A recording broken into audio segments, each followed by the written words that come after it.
আমার যা আছে টুকুই পাওয়া। ঢাকায় আমার কোনো বাড়িও নেই, ফ্ল্যাটও নাই, কিচ্ছু নাই। অবশেষে আওয়ামী লীগের পরিকল্পনা সামনে এলো।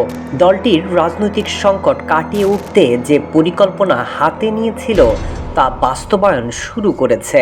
আওয়ামী লীগের শীর্ষ পর্যায়ের প্রায় সব নেতা আত্মগোপনে বা দেশের বাইরে থাকলেও তৃণমূল পর্যায়ের মেজরিটি নেতাকর্মী এখন এলাকায় ফেরার চেষ্টা করছেন।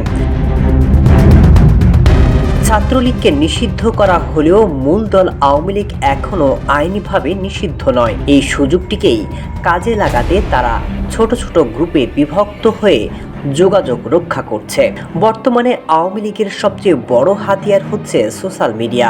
প্রবাসে থাকা নেতা এবং সাইবার উইংয়ের মাধ্যমে তারা বর্তমান সরকারের সীমাবদ্ধতাগুলো প্রচার করছে এবং নিজেদের সময়কার উন্নয়ন চিত্র তুলে ধরে জনমত গঠনের চেষ্টা করছে।